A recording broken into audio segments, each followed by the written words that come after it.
What's up, kings and queens? It's your boy Dan from Daft Previews. I've got two picks which I put down that I'm going to take you through today. If that sounds interesting, let's go. Sub to the channel cause your boy's getting busy. Coming to you live from the west side of Sydney. We've got the free picks and the juice on the daily. It's all free, you don't even have to pay me. Before we jump into these picks, I do have to recap the day that was. Massive set of games, saw a ton of volume. I finished minus 3.59 units. I think I shared 4 bets with you guys yesterday. We only hit one of those. Man, it's tough right now. I've got to tell you. What happened to me today? I got 4 hooks on straight picks on a lot of value plays too. Could have been an excellent day. Right now, honestly, it feels worse than it actually is. Still 40 units up in February. I'm still aiming to get to 70 plus units. We'll see what we do. Not hiding from it. Losing day. I own the picks. No excuses for it. But let's talk through it. Anthony Towns took his under in points and rebounds. This was looking like a fantastic bet, honestly. And then that third quarter went crazy. 14 points and 8 rebounds. And then he got injured. Like, big zesty out to get me. But he played great. Hats off to him. I hope he's on the court soon. Anthony Edwards took his under 28.5 points. Again, this is another one that was looking great, but hats off to Anthony Edwards. He actually played fantastic today. Saw a lot of volume, stayed aggressive, got to the free throw line. They're playing again today, but the line's only at like 26, so I'm not brave enough to take the under there, or am I? No, I'm not. I also took Dame over 11.5 rebounds and assists. Got hooked on that one as well. That fourth quarter, he was quiet. It was the quietest quarter he had all game. Only had 1 assist. Giannis pretty much took over. Dame did nothing. I honestly didn't hate that bet. AJ Green over 6.5 points. It's not assists. It was points. He saw the minutes, had shot opportunities. He just sucked. He was 1 from 5 from deep. If he makes one more, then we cashed that bet pretty easy. Max Christie, I took him over 12.5 points. This was probably the worst bet that I made on the day. And the reason why it was so bad is I completely overlooked the game script. His form and his matchup were absolutely brilliant. And I got fixated on that when I was doing my research.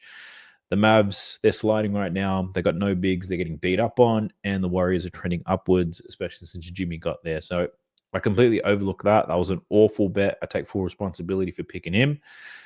Chris Paul over 7.5 assists. Another hook. This was another bet that was tracking fantastic throughout most of this game. And then the Spurs only scored 17 points in the fourth quarter. They get blown out. The Pelicans, who have some of the worst defense I've ever seen, managed to hold the San Antonio Spurs to 96 points. Like, what the hell is going on? Donovan Mitchell took him over 6.5 assists. That was another hook as well. Slow start to the game. The Cavs, outside of Donovan Mitchell, they missed 14 straight 3-pointers, and a lot of those were of Donovan Mitchell passes. He did have his 6 assists halfway through the third quarter. I'm like, we're on here. Surely he gets there, and he doesn't. I didn't hate this bet, though. I predicted Donovan Mitchell would find a lot of wide open shooters on the perimeter, and he did that. His teammates just didn't make buckets. So that sucked. Ty Jerome went crazy late, so his Donovan Mitchell's usage rate was quite low. Another bet that I didn't hate, but it sucks that I lost. Karis LeVert over 13.5 points. That was rubbish as well. George Yang had an amazing game. Karis LeVert didn't see the minutes, didn't see the opportunities. The books, undefeated. They set a low line for him based on how he had been performing, and I took it. So I took the bait. I'm a sucker. Did hit a couple of winners, and I wish, I could win more bets this easy. Like, all the winners we had were pretty much sweat-free. Cade Cunningham over 9.5 assists. That was hit by halftime. Jalen Brunson under 10.5 rebounds and assists. That was easy. He didn't get close to that. Emmanuel quickly over 21.5 points and rebounds. That was easy. Took advantage of his matchup. Rebounded extremely well as well. Alexander Walker over 10.5 points. He finishes with 16. He made it rain from deep. I finally got a spot-up shooter right. Normally, if I pick a spot-up shooter, it's another spot-up shooter that tends to turn up. So got that. Hit a couple of value plays as well. Cade Cunningham, Emmanuel quickly, Naz Reid. We hit a Reid quickly doubles combo. Hit one at Naz Reid for plus 500. That was a 20-point double-double. And we hit Nickeil Alexander-Walker for 4 plus 3-pointers made at plus 350. So some bets, fantastic. A lot of others that lost, they were pretty good too, if I'm being honest with you. I'd say the Karis LeVert and the Max Christie one, they were terrible. AJ Green, it was a little bit risky, but the opportunities were there. And a lot of the others, man, getting hooked. They were looking so good, but it doesn't matter how it looks. If it loses, right? at the end of the day, it is what it is. Now, I've only got 2 picks to share with you today, and I've gone through every single game, and being transparent with you guys, not loving what I'm seeing so far. There's so many game time decisions, teams on a back-to-back, and I've been getting cooked a lot lately with late withdrawals, lineup changes, all that type of stuff. So I don't want that to happen again. So I've only got 2 picks down for now.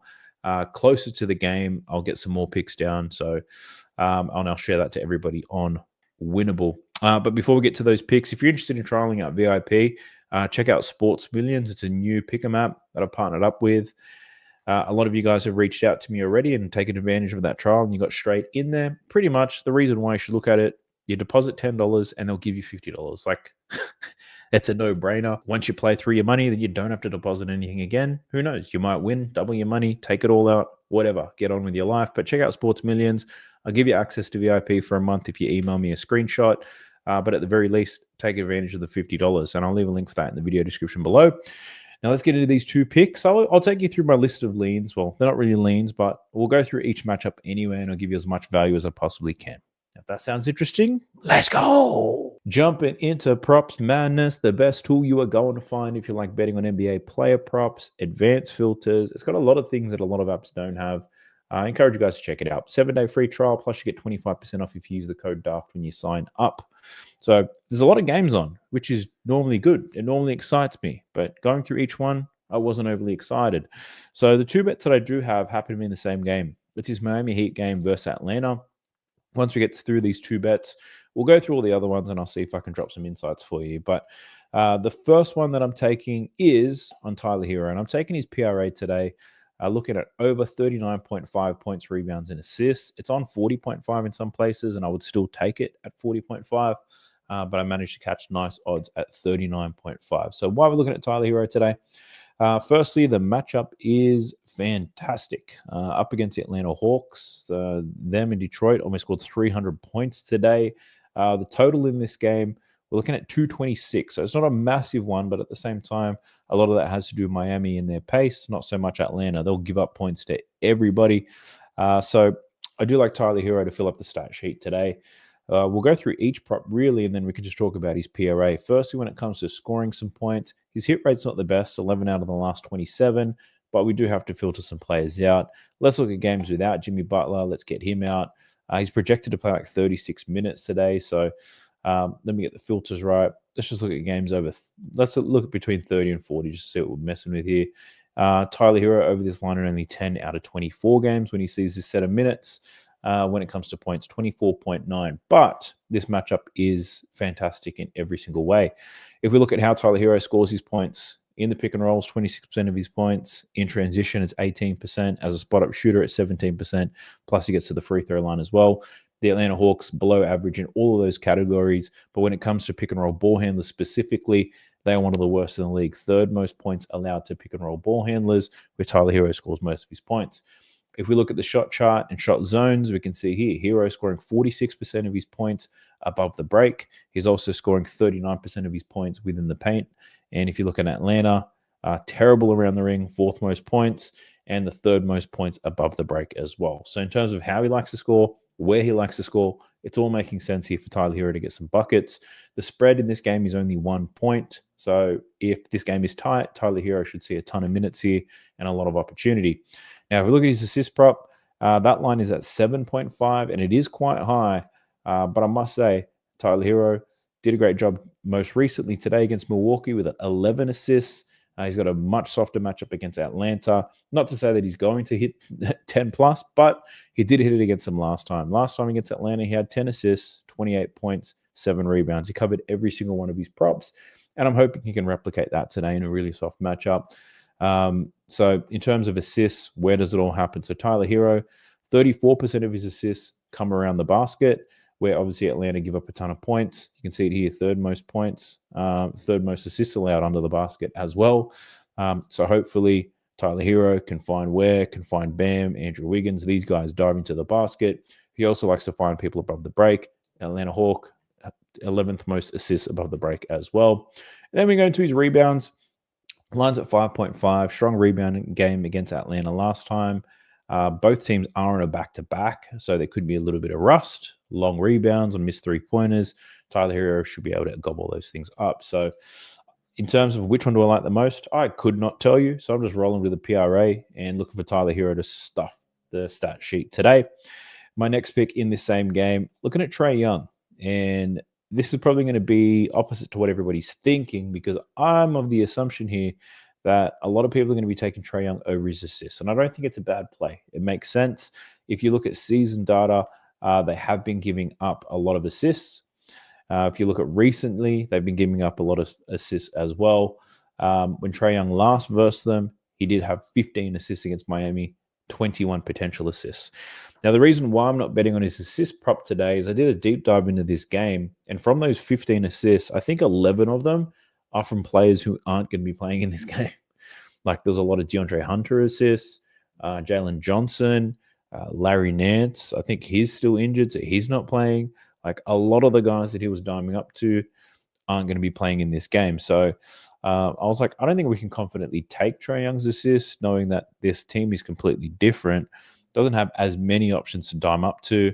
Karis LeVert creates his own shot. He does have Georges Niang. Terrence Mann's not going to score. Garrison Matthews not going to get any minutes. So I just feel like the assists aren't going to come as easy as they once would, which is why I'm rolling with his points. Now, Trae Young only scored 11 points against Miami last time. He was 3 from 13. He struggled in that game. And if you look at the season data, Miami, 13th fewest points to the pick and roll ball handler this season.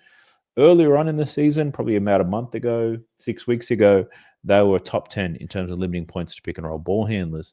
But as of late, we've seen a lot of similar types of players have a lot of success against Miami, and that's basically how they form their rotations. So last time when Miami played Atlanta, we saw Haywood Highsmith get a lot of minutes, and he got a lot of minutes because he was harassing Trae Young. Trae Young was like 1 from 7 when defended by Haywood Highsmith, performed a lot better when he was defended by somebody else. Haywood Highsmith's not playing minutes at the moment based on how this Miami Heat team is being constructed. He's probably going to see some Davion Mitchell, who's a good defender. He's probably going to see a little bit of Andrew Wiggins as well, who's a decent defender. But Trae Young does have an easier matchup today than he did the last time he played Miami. He's also going to see a ton of volume. Like, if we just look at what's been happening lately, last 3 games, he scored 38 points in all 3 games. He's seeing a ton of minutes. He's seeing a ton of volume, 29, 28, 24 shot attempts. And if we basically look at games without DeAndre Hunter, without Jalen Johnson, they didn't necessarily get replaced with anyone who's high volume. Bogdanovic is gone as well. Karis LeVert is there, but he's not taking many shots. It's all going to fall to Trae Young. And if you take a look, games without Hunter, Jalen Johnson, over in 5 out of 8, averaging 31.4 points. As of late, what are the bad games? He had a bad game here against Orlando, 6 from 17. Atlanta won that game. They got a lot of points from Karis LeVert, who else scored a lot in that game? I think Dyson Daniels had a strong game. So, yeah, I just think up against Miami, I think their pick and roll defense is overrated at this point in time. Like, they just gave up 28 to Dame. Even looking back into their previous games, they got murdered by the guards from Dallas. Like, Dante Exum smoked them. Dinwiddie smoked them. Max Christie gave it to them as well. Like, their perimeter defense is not as great as it once was. Where they are a little bit stronger is down low with Bam and Ware. I just think Trae Young and the volume that he should see in this game, in a close game, it's a 1-point spread. I think he's going to take enough shots to cover this line. So, probably rare. Not many people probably bet on Trae Young to score today, but I'm going to be doing it. I'm not taking his assists. I'm taking his points. So before we jump into the list of leans, I ask you to like the video, subscribe to the channel, turn on the noties so you don't miss anything. Drop a comment down below to push this video out to more people. Man, I just want to say it's tough out there right now. Like, post All-Star break, it is difficult as hell. Being in this space for a few years now, I've obviously spoken and I meet a lot of people who do what I do, whether it be selling picks, creating content, putting things up on Instagram, Twitter, whatever it may be. And a lot of people are finding it very difficult right now. And I don't know exactly what it is, whether it's a rotation thing, players are rusty, referees have changed what they're doing. Like, it's strange. It's probably not the All-Star break. Maybe it's post the trade deadline, like new rotations. Everybody's trying to figure this shit out. But we do our best. I'm going to be a bit more conservative. I guess I've been overconfident in some plays that I've been putting out. Things haven't been going my way. I've been diving a little bit deeper than I normally would and ultimately talking myself out of a lot of bets. And we'll run through a list of leans, not leans. We'll run through each game. I'll talk about what probably looks like a good bet and why I didn't take it. Because if there is a good bet out there and I have seen it, then I'm probably betting it. But I just haven't seen so many yet. So let's jump into props madness. We'll go through a couple of key players and we'll talk about it. Let's go. All right, take it from the top. We got the Nuggets versus the Pacers. So part of the reason why I haven't been in this game, the Pacers are awfully difficult to read. I don't know what the hell's going on there. I am waiting on Thomas Bryant's Obi Toppin line. So I'll probably have some bettors and Pacers players when the bench lines open up. I do like what I'm seeing there, but no props available for them. And for the Nuggets, Jamal Murray, game time decision. Aaron Gordon, game time decision. And until I know whether they're going to play or not, I can't really find an edge here betting on Denver. So I kind of skipped that game entirely. What's a popular prop that I anticipate? Probably something around Miles Turner. There's this whole system play of centers against Denver. And although that might be true, a lot of centers have performed well against Denver. Miles Turner doesn't always see the minutes that you expect him to. Sometimes they play small. Sometimes Thomas Bryant gets a lot of minutes. And Miles Turner is the creator of the bitch or beast, meaning he's going to be an absolute beast or he's going to be an absolute bitch. And I can't predict which version of Miles Turner comes up today. So I'm passing on this game for now, but I do like the idea of Obi Toppin or Thomas Bryant play tomorrow. I just need to wait to see what the lineups are going to look like. Clippers versus the Pistons. Now, these guys just played today as well. Both teams on a back-to-back. Norm Powell's a game-time decision. Kawhi Leonard's a game-time decision. So you can't take any bets on Clippers players right now. And for Detroit, there's no one we're really waiting on here unless Fontecchio counts. It's just a strange matchup for them, I'd say. Cade Cunningham, let's take a quick look at him. They haven't played the Clippers yet this season. And the Clippers defensively lately, I'd say, haven't been the best. But again, no Powell, no Leonard, probably difficult for them. Using props madness, most of the players for Detroit do have a difficult matchup in this one. This might be the type of game where you take an under on Malik Beasley, but his lines aren't even available. Tobias Harris, you could take an under on him, but he just sucked today. What are the chances he bounces back? Cade Cunningham killed it today. Line's still exactly the same. It's a 9.5 set line. Similar types of players have performed well against the Clippers lately, though. So, yeah, I don't know. The whole back-to-back thing does make it a little bit tricky for me. But in saying that, there's definitely some value in there. Jalen Duren, he's been playing extremely well, but he's up against Zubac today. He's got a really difficult matchup to score some points. Under 10.5 points, that's going to be sweaty as hell. I feel like it would be anyway. But for Jalen Duren, there's no value there in my opinion. And like I said about the Clippers, can't really find anything on them right now, given who we're waiting on. Nets versus the Wizards. Now, this game doesn't have too many game time decisions. That's a lie. It does. Bilal Coulibaly, Chris Middleton, Alex Sarr, all game time decisions, and Malcolm Brogdon. So you can't even take some bets on Wizards players unless you take a bet anticipating something. But that's risky as hell. And then for this Nets team, they're not waiting on anyone, but a lot of these guys suck. So it's going to be a poo slinger, this one, Nets versus the Wizards. Both teams have nothing to play for. It's a 3-point spread, so the game should be close, but who's going to get the minutes? Who's going to get the time? For the Nets, Cam Johnson's probably going to be that guy. He's got a decent matchup to score some points. He shot pretty poor against Philly, so if we've seen improvement in terms of how Cam Johnson shoots the ball, then yeah, definitely the over looks nice for him, but yeah, again, that doesn't excite me too much at all. So I pretty much pass on this game until I know what the lineups are going to look like. Bulls versus 76ers, it's the same thing. Tyrese Maxey's a game-time decision. Joel Embiid's a game-time decision, but I highly doubt Joel Embiid plays. They just got to amputate that guy's leg off, let him play in a wheelchair. He'll still get a double-double anyway. So for Philly, I like the look of a Quentin Grimes play or a Kelly Oubre play, but we just need to know who's playing or not. Like Kelly Oubre, his role changes a lot if Maxey's not there, with or without Embiid.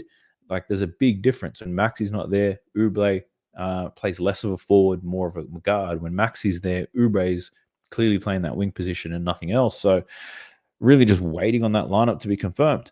And for the Chicago Bulls, man, who could predict what the Bulls are doing these days?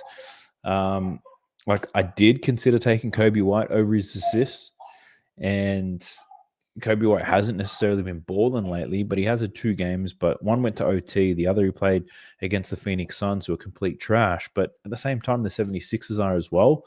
So I did like the look for Kobe White over his 4.5 assists. Part of the reason for that is Ayo Dosunmu is not playing, and he does get a lot more assists when Ayo's out of the lineup, 5.8. He's got a really soft matchup. So, yeah, I did like the look of it, but it's the Bulls. I don't know if I can trust them. I'm going to pause this recording and I'll be back in a moment.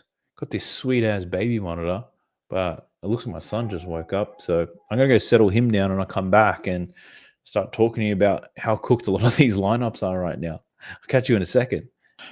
Okay, we are back. But yeah, did consider Kobe White on the assist front. Just couldn't get there. Nick Vucevic, let's talk about him for a second. He hasn't been playing great lately. Somewhat inconsistent. Up against Philly, 1 out of the 2 games. Assists, his assists, he's really struggled in terms of assists since Zach LaVine left, but he's got a good matchup in terms of assists. Where he likes to dime up is where Philly gives it up. So, yeah, that had to be a pass. We've got Josh Giddey.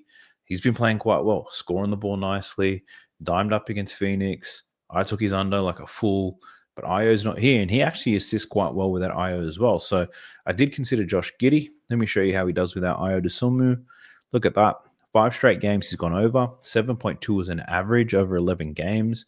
Again, up against Philly, who gives it up. 7 out of the last 7 similar types of players have dimed up extremely well against Philly. So I don't know if I take a bitch-ass parlay with Giddey and Kobe White assists. I don't know. Do we take... Yeah, I couldn't tell you.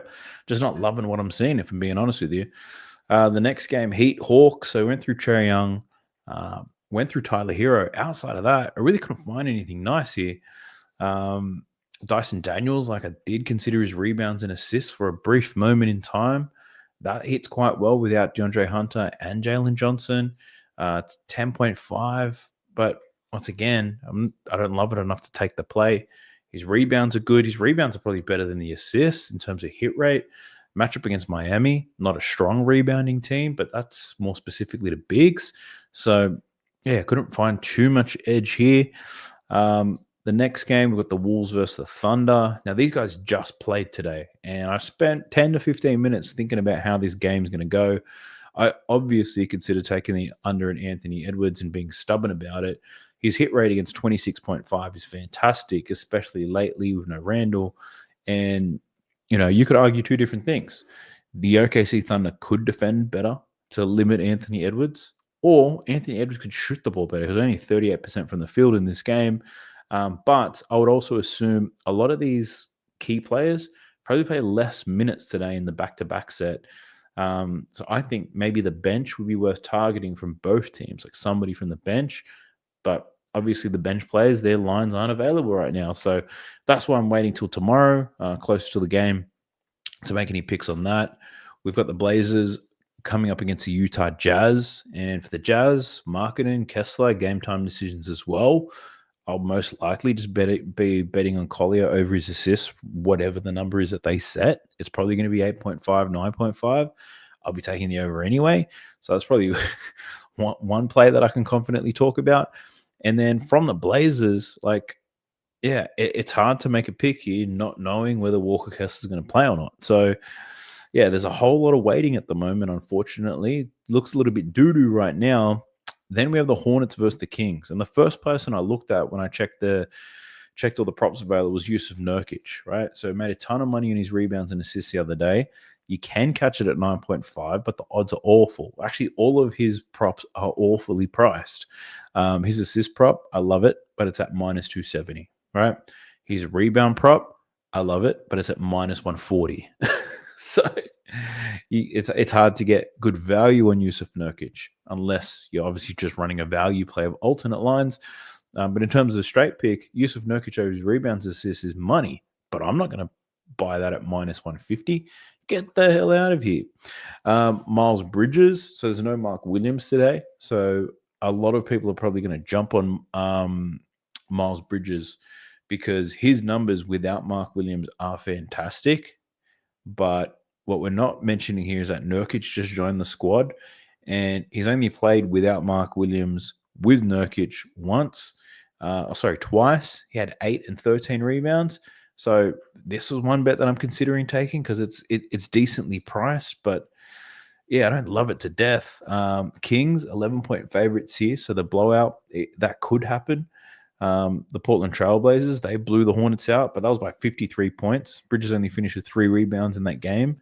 So there could be a bounce back factor here for Charlotte, actually. Their last losses by 50. Sure, they don't do that back to back. So this could be a pick that I take, Miles Bridges, over his boards. The price for it is okay at 6.5. He plays the most minutes for the Charlotte Hornets anyway, so I could potentially get into that.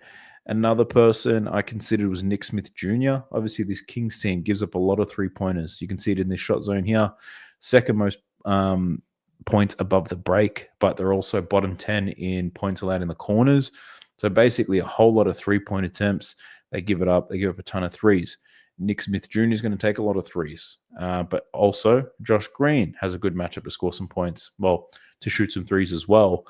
LaMelo Ball, that one kind of makes sense because he can take a lot of volume, shoots from above the break. The problem is LaMelo Ball's not shooting the same type of volume that he once did. He is somewhat inconsistent with it. So I can't trust LaMelo Ball right now.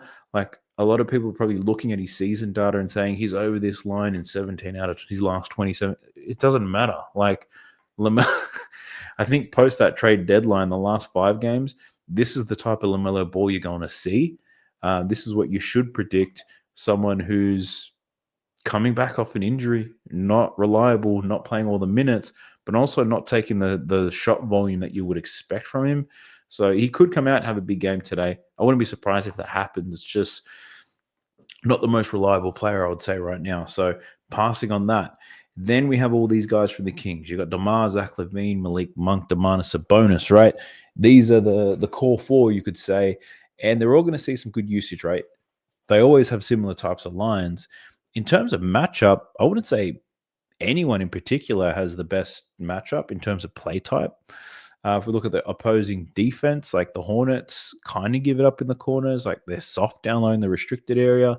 So you could be thinking Sabonis points, but Sabonis hasn't been scoring when he should. Like the Warriors, small inside. Sabonis did nothing. The Pels, small inside. 1 out of 2 games he's gone over. So not very reliable, I would say. Some of these players have been as of late, and especially after this All-Star break where just wacky things are happening right now. I don't have the balls to take a bet on any of these guys right now. So I do need to dive in a little bit deeper. I do need to wait for lineups to be confirmed before I place some more bets down. I've got the 2 that I've shared with you. I might take Miles Bridges before I sleep. I'm going to look over that once again, watch a couple videos, see what's happening. But my advice to you all is just take caution. Don't bet early. Wait till you see, until you know who's playing. See if you can find an edge from that point. But look, I appreciate you guys immensely, especially to the guys who are subscribed, the people who reach out to me by email, all the people who reach out to me on Discord, who are pretty much saying, look, we get things are difficult right now, but we appreciate the work that you do, the amount of time that you take, the analysis. You've made us a lot of money throughout the NBA season. This is a difficult patch for most people right now. And some people are killing it, and kudos to them. I personally am not, but I'm not going to quit. I'm not going to give up. Like, this is probably my favorite part when it comes to sports betting, is figuring this out. If it was easy every single day, it wouldn't be as fun. So it's a problem that I want to solve, and I'm excited to do so. My first step in solving that problem is to wait until lineups are confirmed before I start placing some bets. But I might join Josh's stream from Then Your Bets. We'll see. Might join his stream. We'll see what's happening. See if we can find some value in the board at that point. But until then, lads, I wish you the best of luck. I do hope you're green out. I'll catch you guys in the next one. Peace. Sub to the channel cause your boy's getting busy. Coming to your line from the west side of Sydney. We've got the free picks and the juice on the daily. It's all free, you don't even have to pay me.